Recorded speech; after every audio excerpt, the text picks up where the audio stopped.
Hey, what's happening? You're live with the Toe Bugs. I'm joined today by Lucas White and Nate from Cecil Boot Company. What's going on, fellas?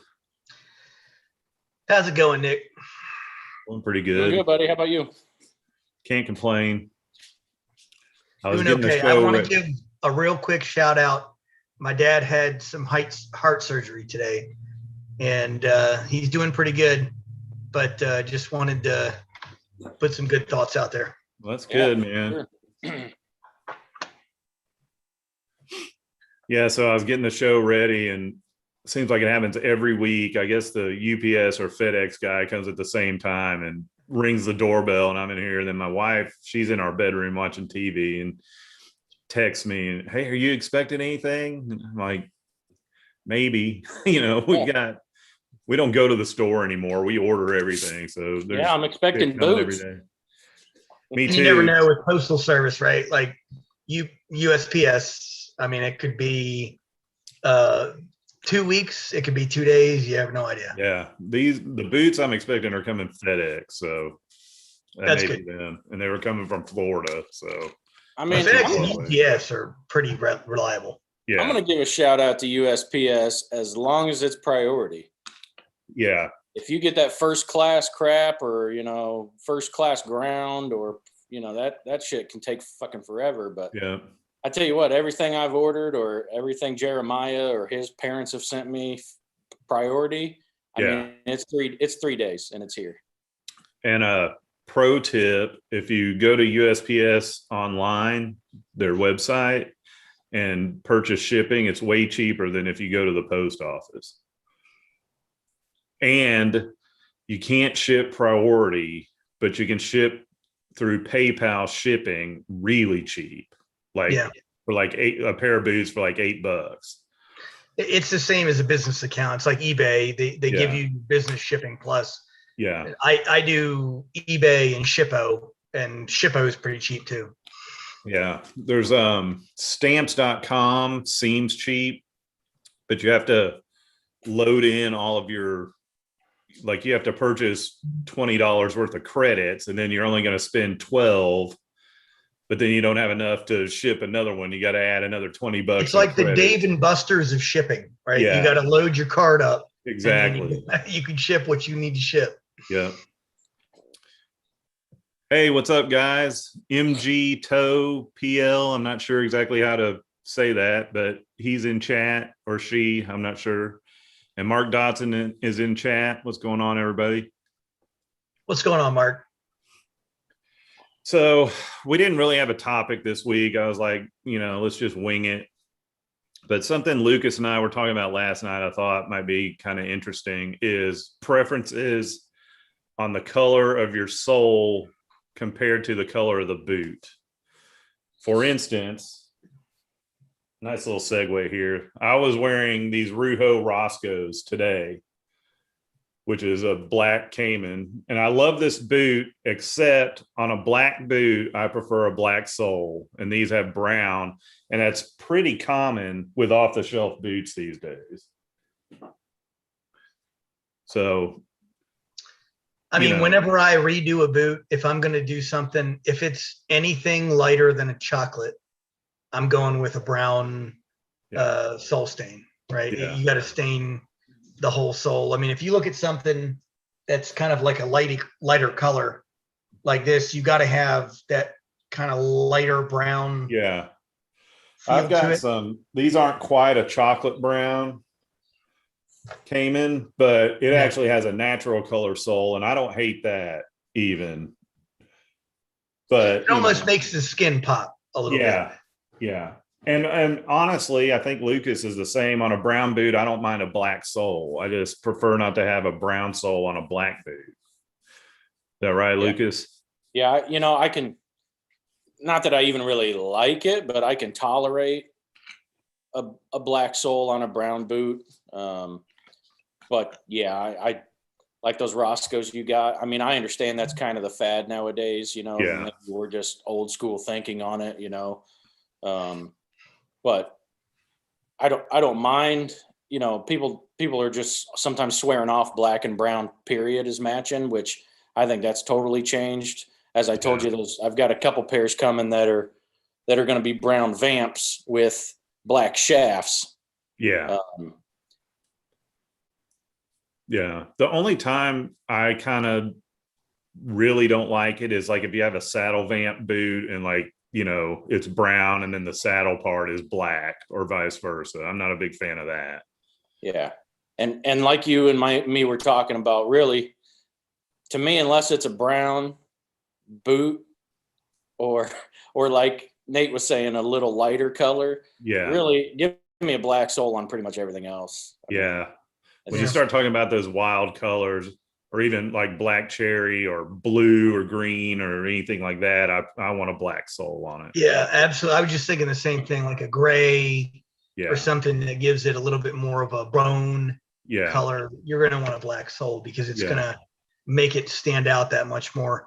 Exactly. I don't know if we've ever gotten away from the black and brown argument, you know, as kind of America. That's like, you know, you don't wear black with brown or brown with black. So Yeah. Right.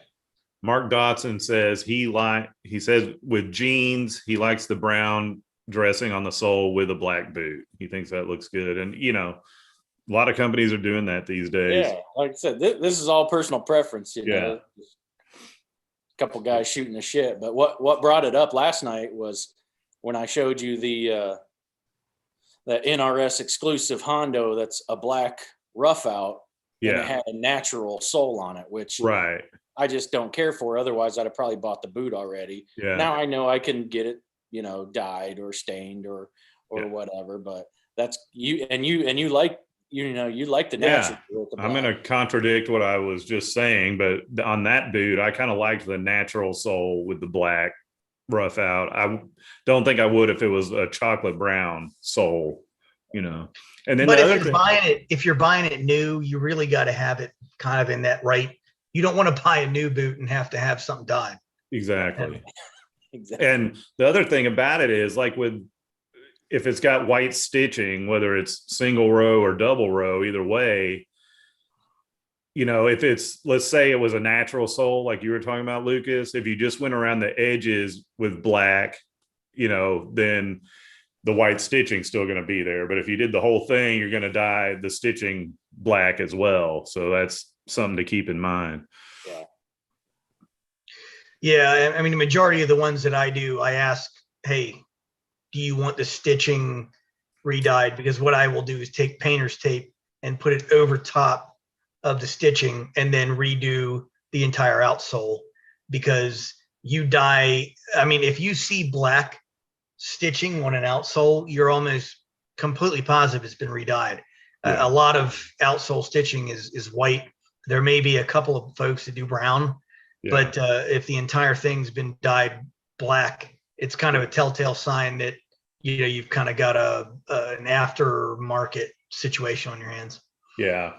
I have several of both. I don't have any black here, but I've got brown soles that have brown stitching. And then this is interesting. Let me pull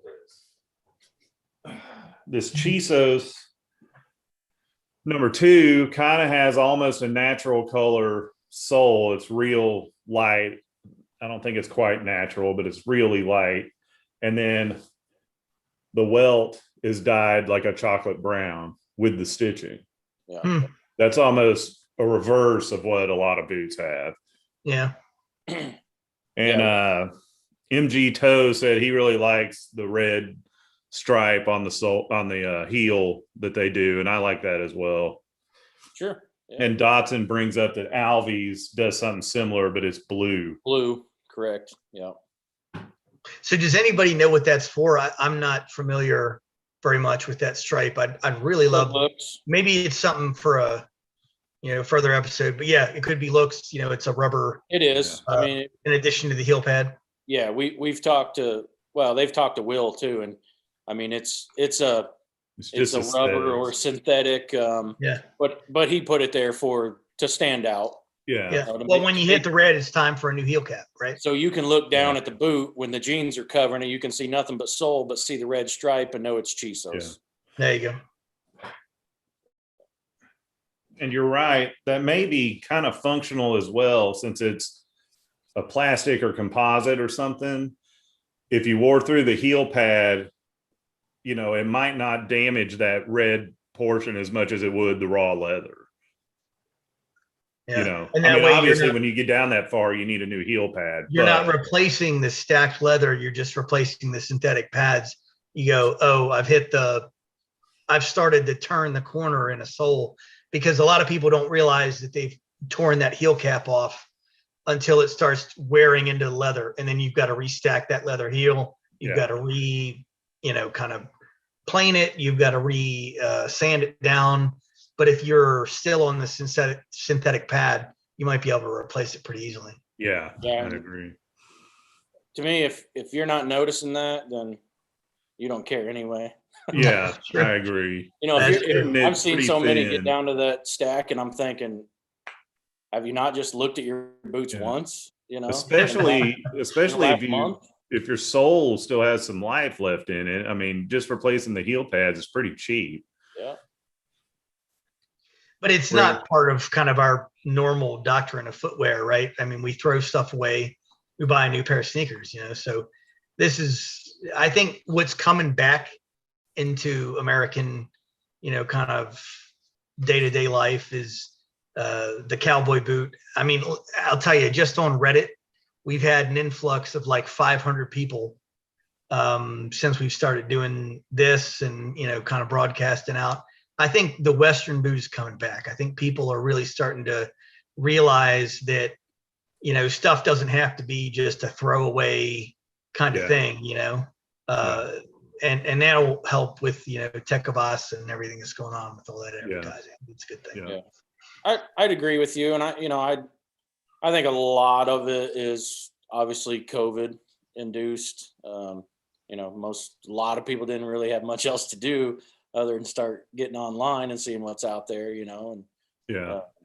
but I do definitely think obviously the trends are showing that they're coming back. Yeah. And I think a lot of it too that's different is it's a lot of people that don't dress Western at all. I mean, a lot of the younger people are even wearing kind of skinny jeans with boots, Yeah.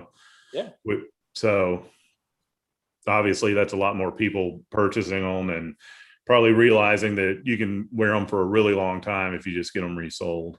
And whether you should or shouldn't wear them with skinny jeans, I'm not going to judge. Probably wouldn't do it personally. Yeah.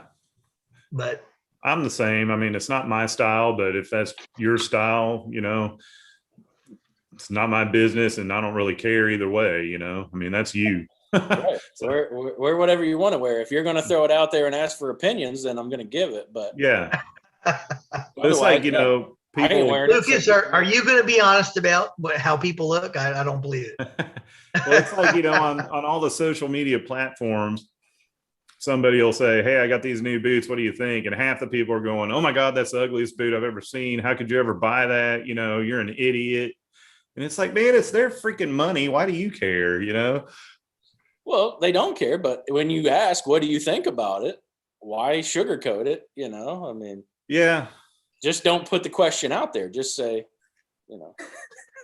this don't is put it out there or Lucas is going to come get you. He's going to come get you. I'll tell you though, Lucas, when my dad comes out of the hospital, he wants those catfish boots. You have catfish boots? Yeah, he saw them. The boots that looked like the catfish. They had the alligator tail that was splitting out. Oh. Yeah, you remember the ones I was saying that looked like it had whiskers on it? Yeah. They were, what were they, tail? Some alligator tail. Yeah, champion, old champions. You got what are you wearing? The Hondos today? Yeah, I got those Hondos that I posted. Just got them.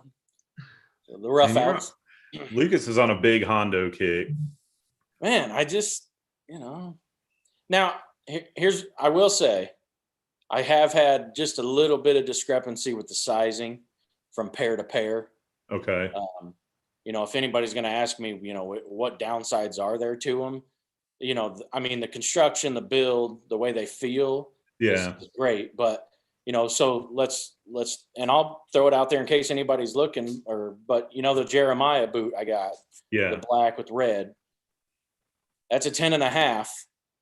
and because it's the round toe, I put that thing on, and it's literally feeling like maybe like a 9 3/4.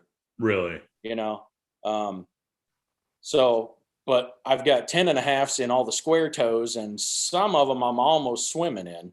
Yeah. But I wear thick socks anyway, so that's okay. But so I started going to an 11 for anything other than the square toe in the Hondo.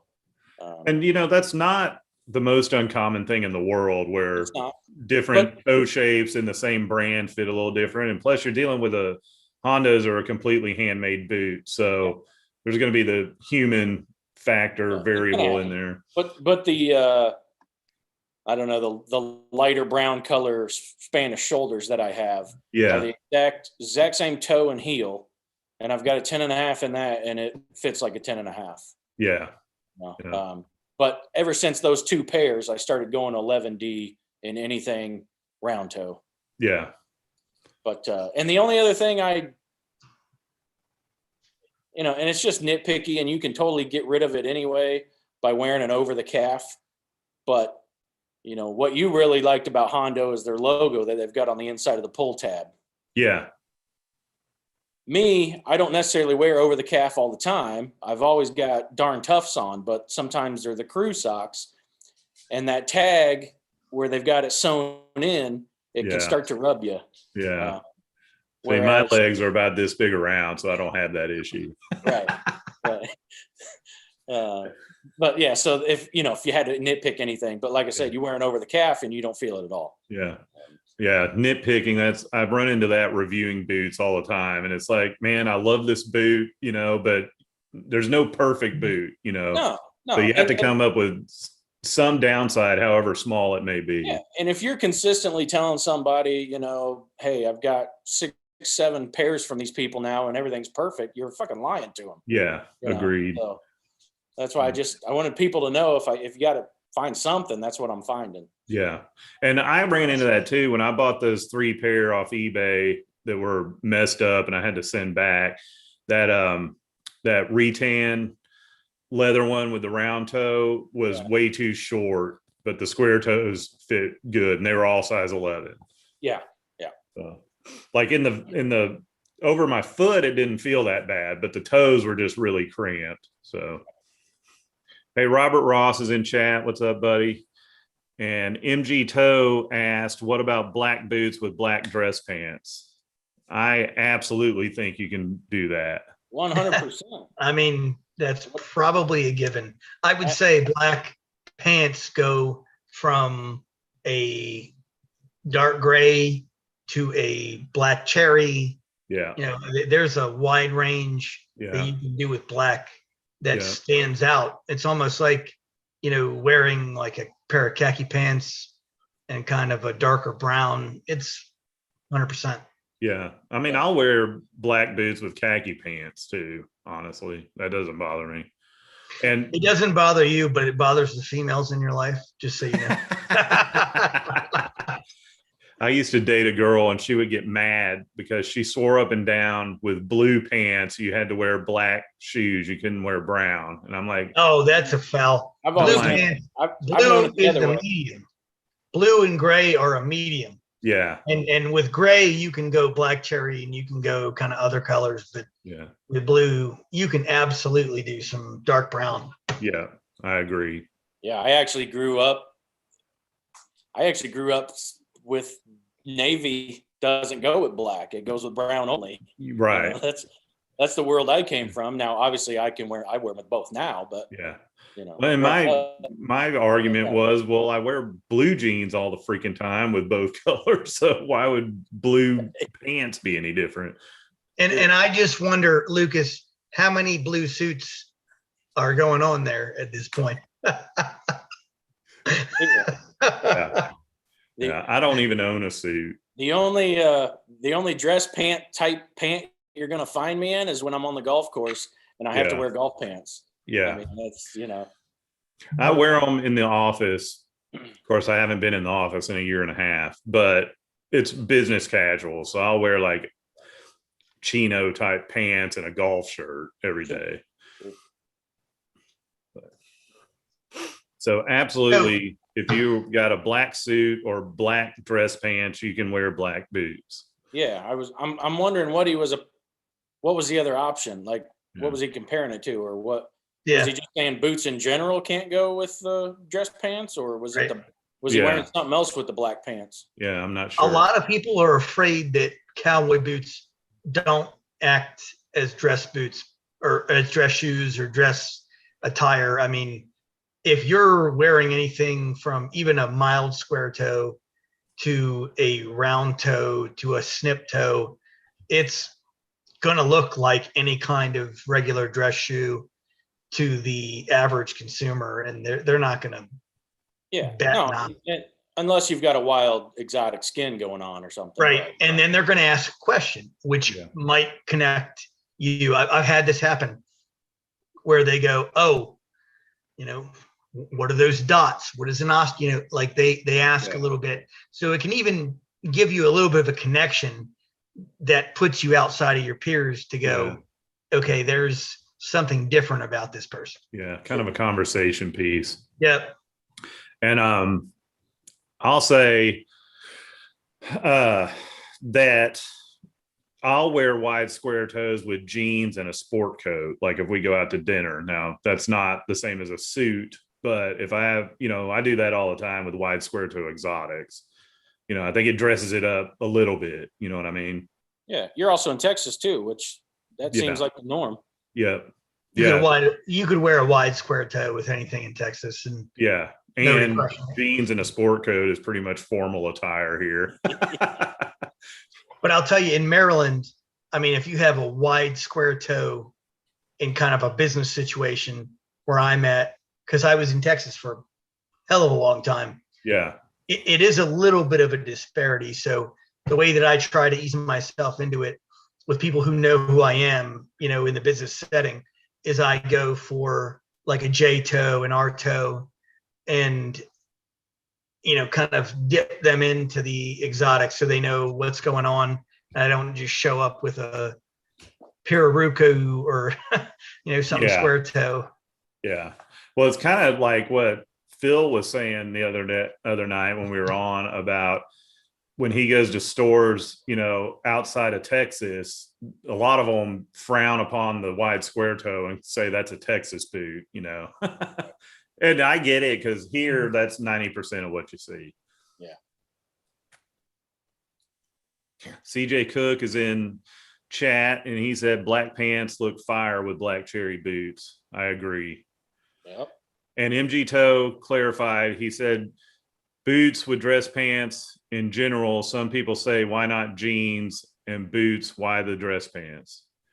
And I don't know. Here where I live, boots, and dress shoes are interchangeable. Yeah, I think just like Nate said, I mean, some people won't even know, if you got a round toe or something on you. I mean, Yeah. unless like if you're wearing a roper, Yeah, you hear them click clacking around or something, then maybe. But otherwise, yeah, we got a calf skin or something. You probably won't even know that it's a cowboy boot versus a dress boot or a Chelsea boot. Like that. I mean, yeah, they're gonna.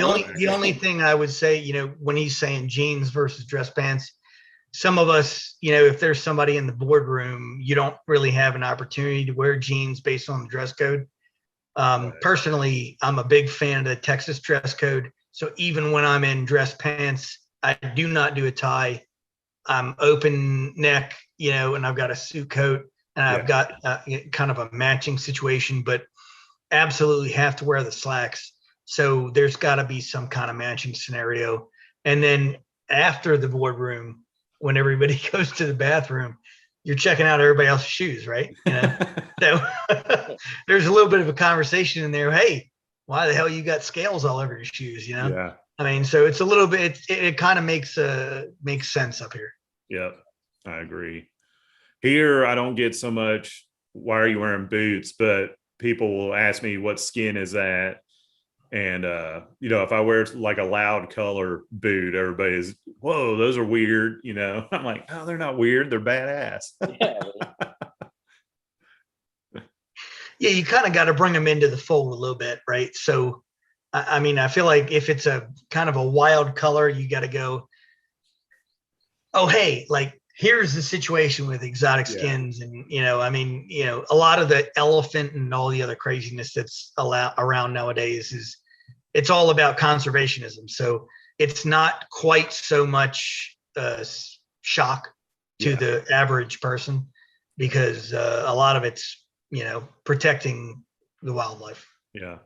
Now I will say I would be hesitant to wear green or blue boots or something along those lines with, in a dress situation.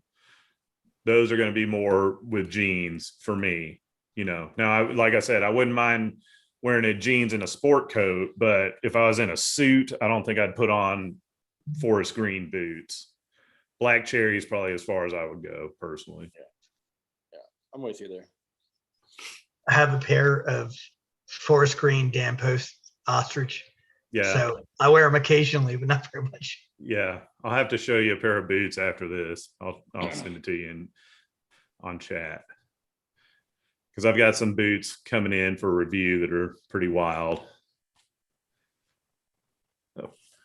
I have some teal salmon that I got from Dan Post or Tony Lama. Yeah. Pretty wild. Yeah. They're salmon color. No, salmon skin, teal color. Oh, with teal. uppers I thought you said eel. stitching. Yeah. Salmon. Yeah. It looks like your shirt, kind of. I've never seen salmon boots. What do they look like? I mean, like, what does the hide itself look like?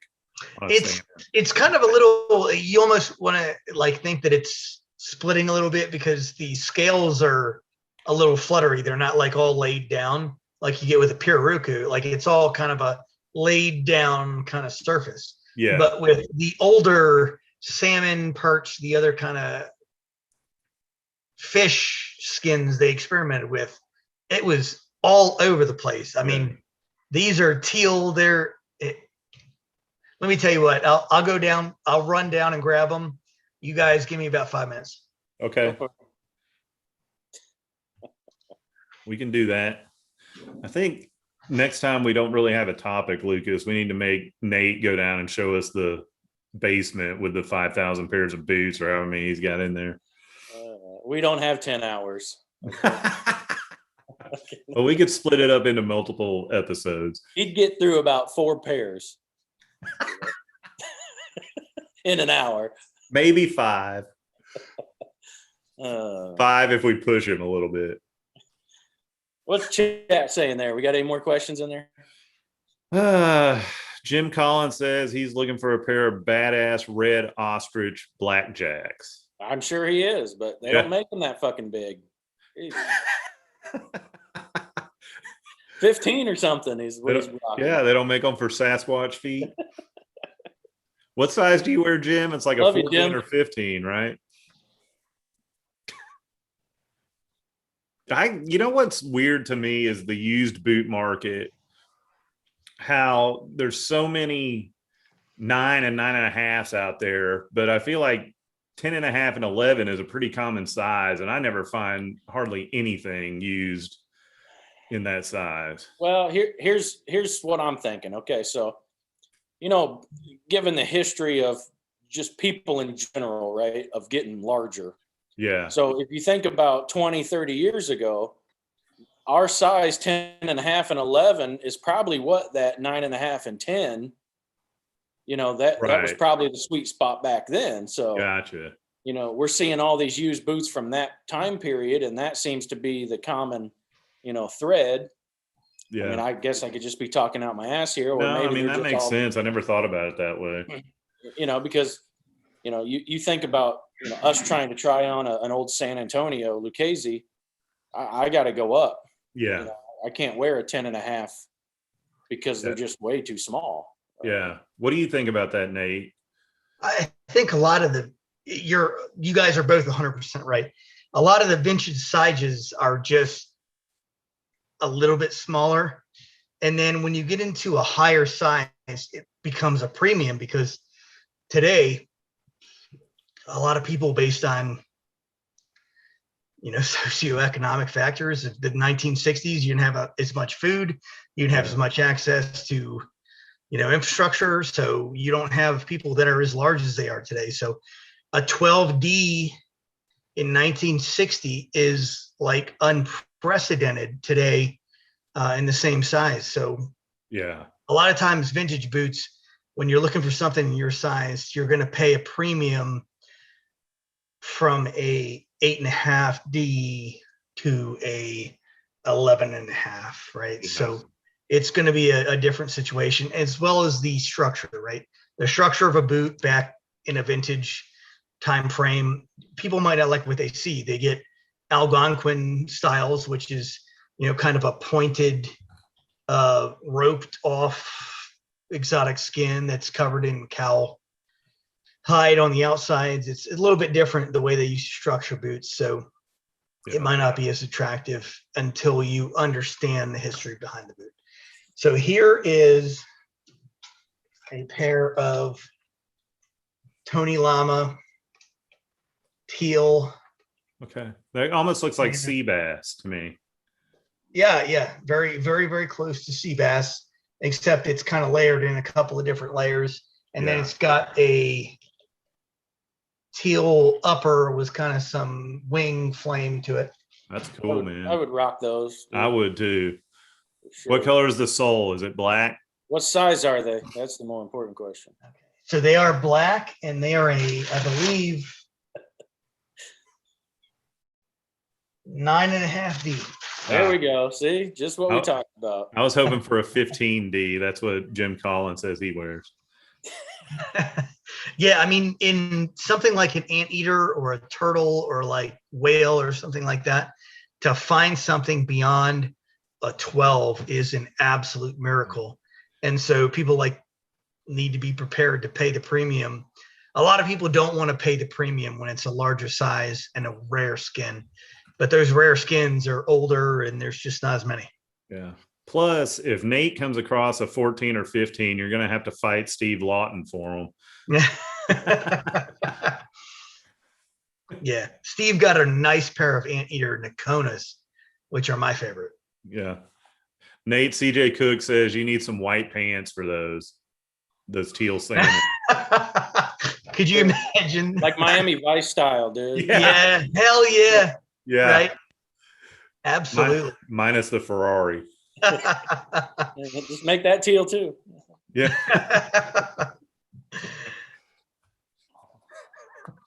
If I had that much money, I would absolutely match my ride to my boots every time. Absolutely. That'd be nice.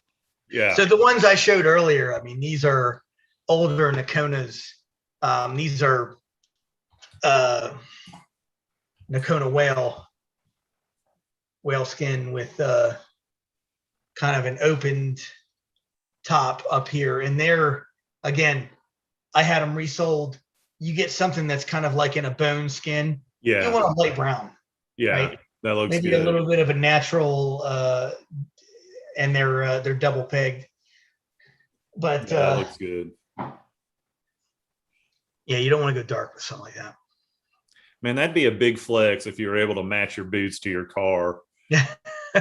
I know Lundy always likes to match his belt to his boots. Like, he has a ton of exotic belts.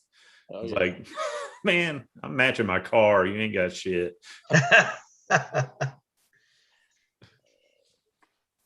man. All right. So in chat, come on, guys, hit us up with some questions. We got a half hour to fill.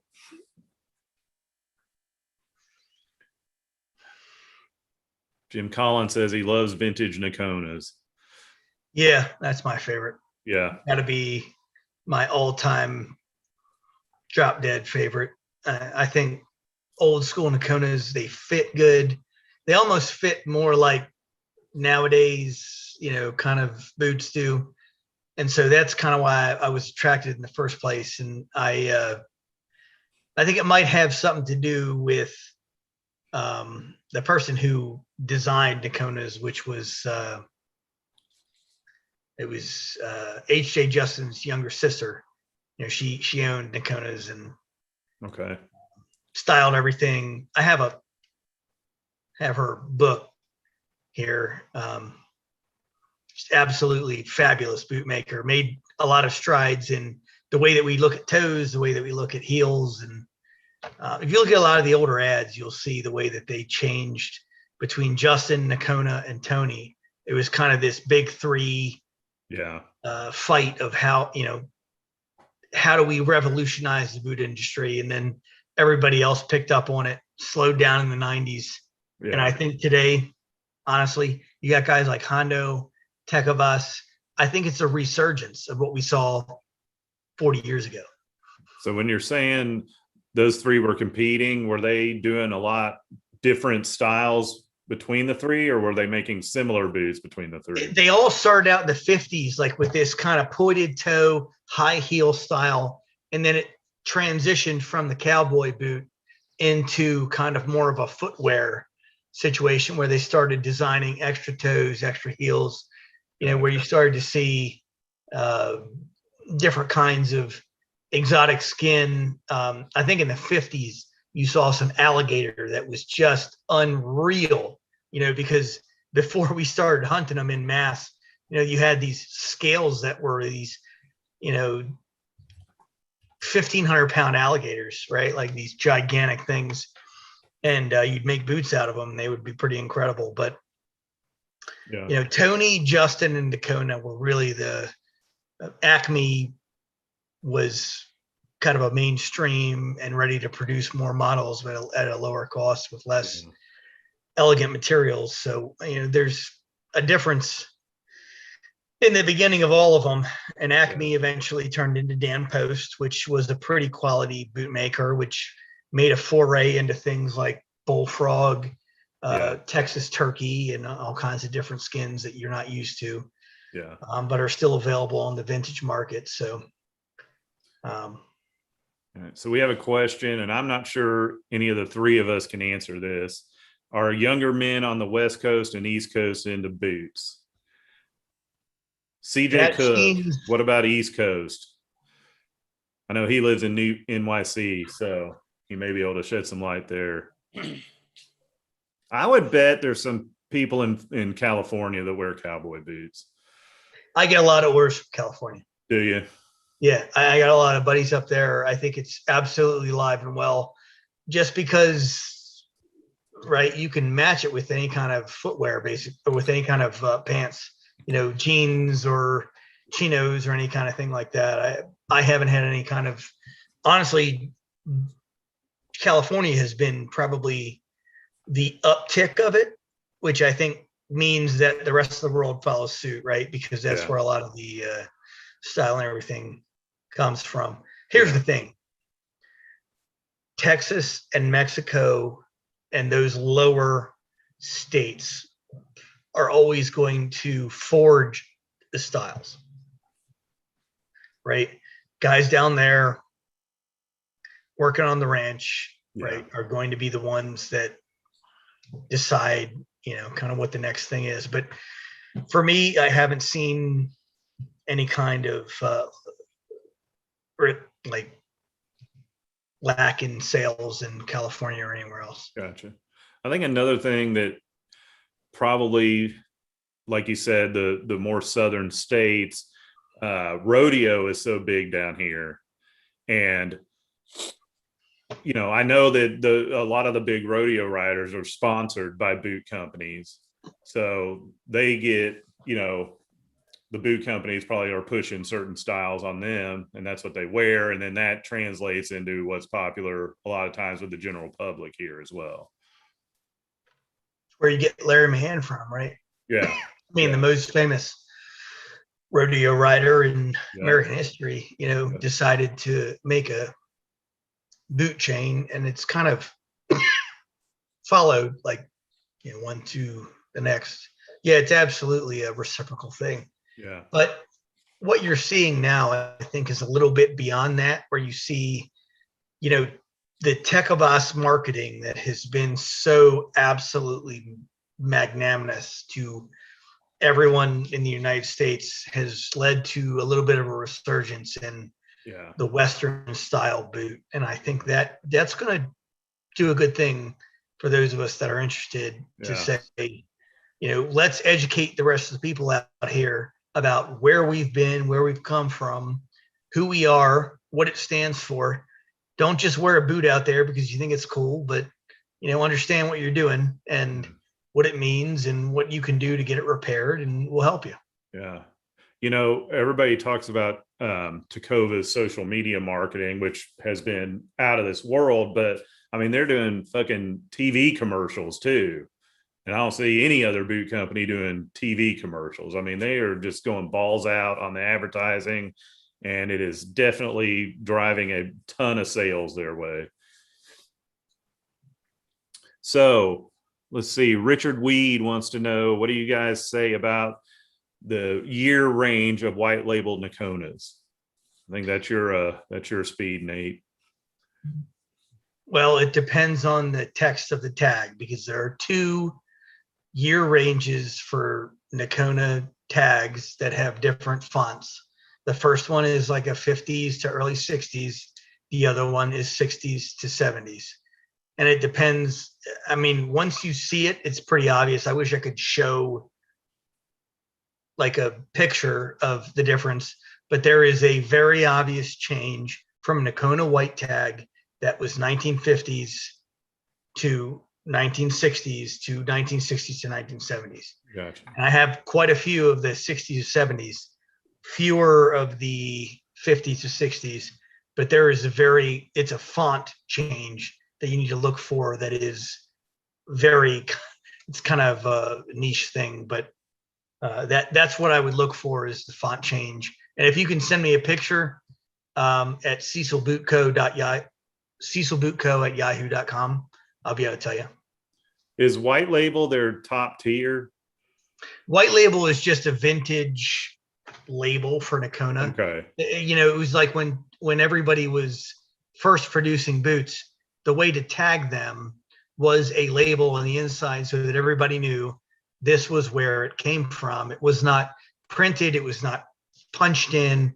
There was no, you could reproduce a stamp pretty easily, but you can't reproduce a tag with a very specific, kind of stitching on it. And so that tag became the end all be all, right? The beginning of Lucchese was a stamp, and then they turned to a tag. Beginning of Tony was a black tag, white tag.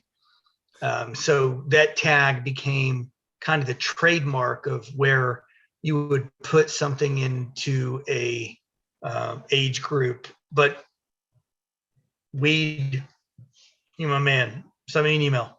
Yeah. Kevin Odom says he wants to see Lucas wear the white pants and those salmon boots. Let me tell you what, man, I will send them to him if he will wear them with some white pants. I mean, I might be able to I got to find some white pants that fit me. Do you have any white golf pants? I definitely have white golf pants for sure. Well, that'd work. Yeah. That would totally work. No, they're too lightweight, dude. They probably be printing, and I don't like that shit. Yeah, I don't like that either. I could find some. I'm sure they got some like white Wranglers out there or something. Oh yeah, they do. They For match sure. your hat. I'll find you a pair. What kind of hat is that? It's actually a Stallion by Stetson. I like it. Yeah. Got a nice brown. Was it a brown band? Yeah, the brown band, That's good. Yeah, that's a good looking hat. and it's yeah. So I mean, it's 100X, but yeah, Stallion by Stetson. So I don't know if that's just another, sub brand they had or Yeah. what. But I'm not sure either. When I go to the Resist All Stetson outlet, there's so many brands that are made by those two. yeah. All right, so It's my go-to summer hat usually. yeah. MG Toe said his dad had some ML Leddies from the 40s. What happened to them, man? Be nice to still have those. Yeah. I missed the ML Liddy question. What happened to ML Liddy from the 40s? No, he just said his dad owned a pair from the 40s. Congratulations. Yeah, exactly. That's what I'm saying. Where are they now? Jim, it was Nate with the salmon boots. Can you show those again, Nate? Jim wants to see them. Jim, I Bam. present you. Those are pretty sweet, man. I would totally wear those. Is that a black top then? It What's is kind of, it's almost teal, but it's just a little bit darker. Oh, It's okay. teal, but just like a dark teal with kind of Yeah. a lighter whitish stitching. I'm not the greatest with colors, but it almost had a purple hue. I thought you had a Charlotte Hornet thing going on, you know? Hey, that wouldn't be bad. I mean, You know, I would have had to toss them out, but other than that, it would Or, have or a been Joker, you know, the Joker type thing. fine. So I used to ride motorcycles and I would, read Chopper magazine and all those. And I remember there was this one bike in there that I was just like in awe of. And it had a purple tank and fenders with orange flames. And he called it grape soda and Cheetos. And I was like, man, I need to get some boots with purple tops and orange stitching. That would just be freaking awesome. That's bold right there. I'm sure JW would do it for you. Oh, I'm sure he would. I bet B&V would too. He would. So how many you have one B&V boot in your hands right now, but you ordered what, 2 more? Yeah, 2 more. I was trying to keep it a little bit of a secret, but there ain't many people on here watching. So yeah, I wanted to do, I've always wanted to do 2 matching pairs, same hide, but one of the rough outside, one of the top grain side. Oh, okay. So he found me a Spanish bull hide chocolate color. So I'm getting 1 pair made with the grain side and then 1 pair with the rough outside. That's pretty cool. I'm having a pair made as well that are going to be pretty fancy. They're nice. They're nice. Yeah. They're going to be pretty cool. I'm going to keep that a secret though. Yeah, I know you are. You got a channel and shit. I get it. I didn't mean to blow yours. No, sure. So who's making them? It's B&V Boots. It's Jose Garcia. Jose Chavez. Jose Chavez, that's right. Yeah, he's on social media, but Jeremiah Craig had a pair made by him quite a while ago and did a video. And then he showed up on social media. So, he started posting a bunch of his boots and everything. And I mean, they look really good. And for custom boots, they're pretty reasonably priced. So I hit him up and Lucas hit him up. And Yeah, I think a lot of people on Facebook have started ordering from him. It was actually in all my years. It was my first custom boot of actually all the measurements of my foot, all that stuff. And Yeah. And I will be honest, not that I don't have some others that fit good just off the shelf, some older Lucchese's or whatever, but they're the best fitting ones so far, Yeah. And a lot of that has to do with full quill because I just really like full quill and how it feels. Yeah. But the size, from literally the minute I put my foot in, it was perfect Yeah. size. So I'm the same. They're going to be my first made to measure boots. I've gotten some from JW Boot Company where he offers some custom options, but it's not a full custom made to measure boot. Right. Sure. So, which I do have a pair of JWs coming too. that's right. And I have 2 pair coming. Those will be in reviews. All right. Any more questions, guys?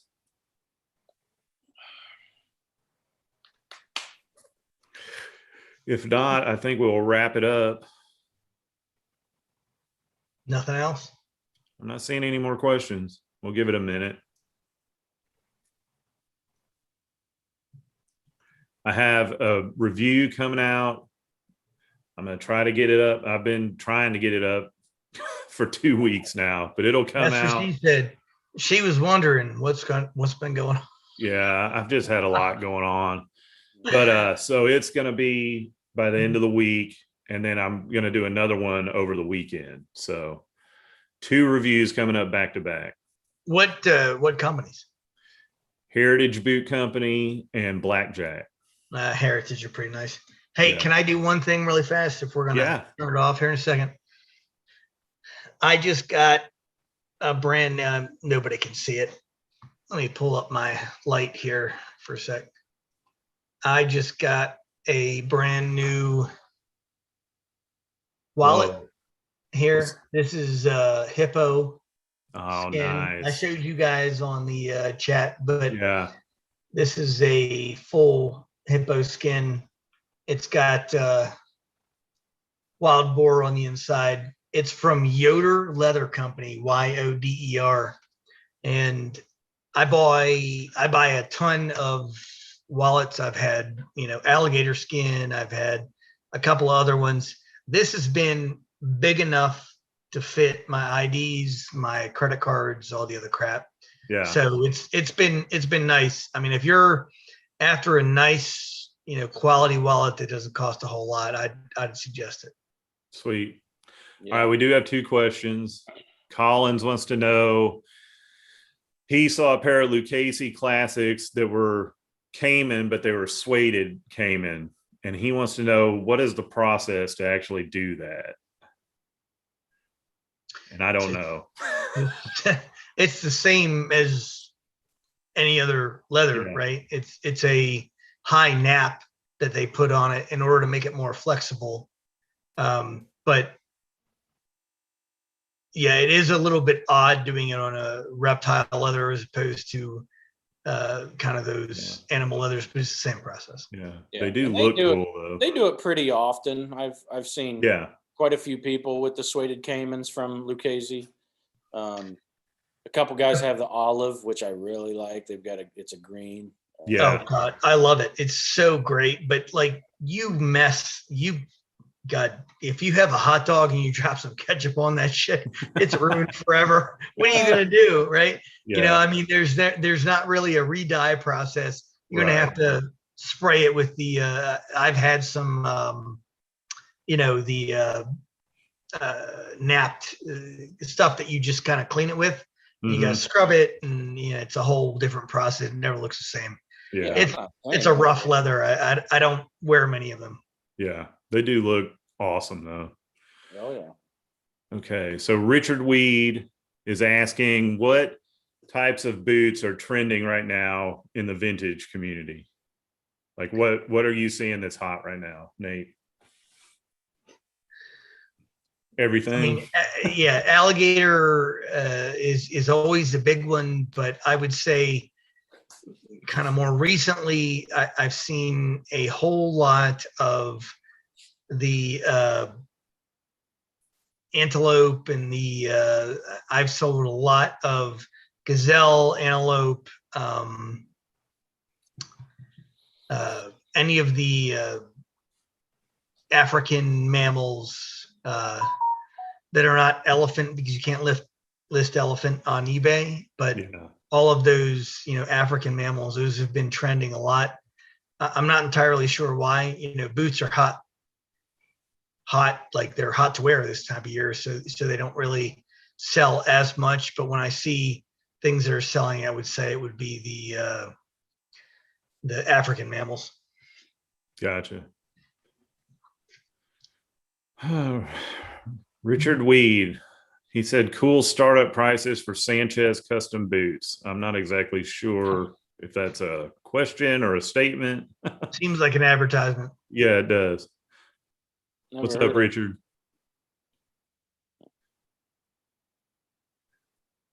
And after he responds to that, we're going to wrap this up.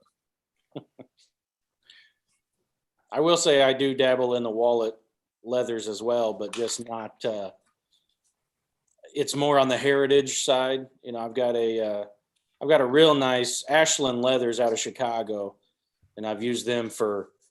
They got me some teal Latigo that I've got a wallet and a key holder that I got a while back, and then now they just dropped their 10th anniversary, and it's a denim shell cordovan, and it's shell cordovan is an absolutely overlooked leather. I mean, it is hard as ass, and nobody can break through it. I mean, it's It's not literally it's not overlooked in the Heritage Boot Company. okay. You know, on that side of things. On the cowboy side, yeah, I would say it is.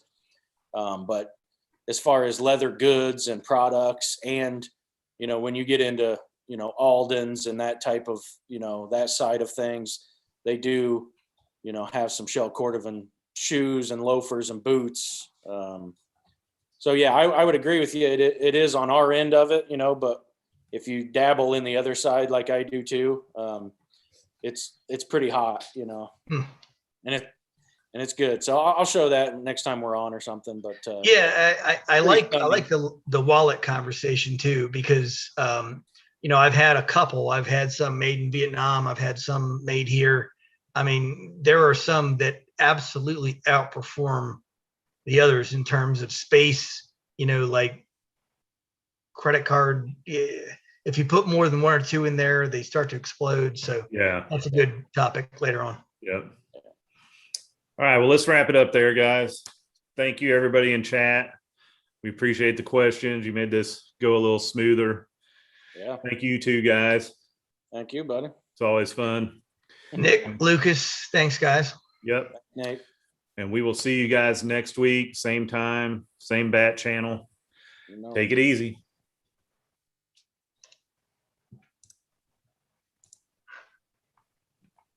All right. I will talk to you guys later.